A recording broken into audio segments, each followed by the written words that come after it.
Executive functions are the mental processes that enable us to plan, focus attention, remember instructions, and juggle multiple tasks successfully. We can distinguish between three components: 1. Working memory, 2. Inhibitory control, and 3. Cognitive flexibility.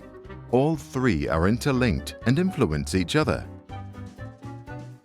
Psychologist Deborah Phillips from Georgetown University calls it the air traffic control system of our brain. Like an air traffic control system has to manage lots of airplanes departing and landing with perfect timing, we have to manage a lot of information and distractions simultaneously. Without good executive functions, disaster strikes. Let's look at the three different components. The working memory is responsible for processing information. If well developed, it allows us to manage multiple chunks of information at the same time. Complex tasks can be solved and deep ideas understood. Without much of it, our intelligence is limited. Inhibitory control describes our capability to concentrate, regulates our emotions, and controls our behavior during stressful situations. It's an essential skill if we want to change a childhood habit. Without it, we might have trouble controlling our behavior and can come across as weird. Cognitive flexibility is the ability to adapt to new tasks quickly and to change our perspective. If we have little of it, we can't adapt, get stuck in old thoughts, and have tunnel vision. We come across as stubborn and uncooperative. To demonstrate their roles, let's compare two imaginary teenagers, Anne and Jay. Anne is a working memory monster. She can keep lots of ideas in her mind at any given time and mentally buffers digits to calculate them in her head.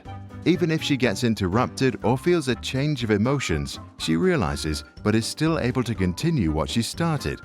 Jay's working memory is tiny.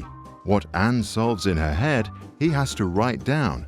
It's hard for him to read complex sentences or follow a longer train of thought. He gets distracted easily and starts thinking about something else.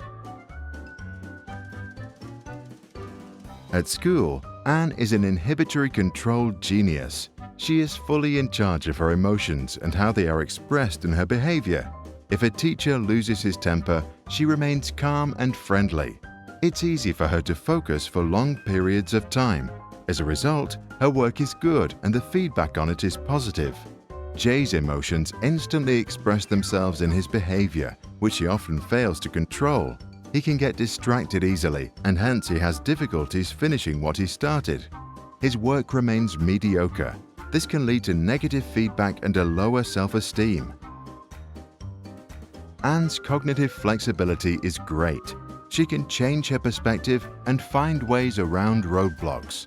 At school, she adjusts from one subject to another at the speed of light. Jay has difficulty solving problems because his thinking is inflexible. To change his perspective in response to constructive criticism takes a lot of his mental energy. Even simple tasks like switching from talking to listening is hard for him. Others can find this annoying.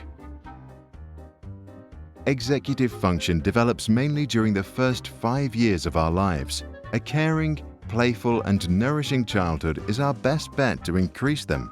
Free play trains our inhibitory control, and games practice our working memory. Playing an instrument trains our brain to process the notes and to coordinate the right and left hand simultaneously. If others are listening, we learn to control our emotions. Movement is great as well. In football, each situation is new.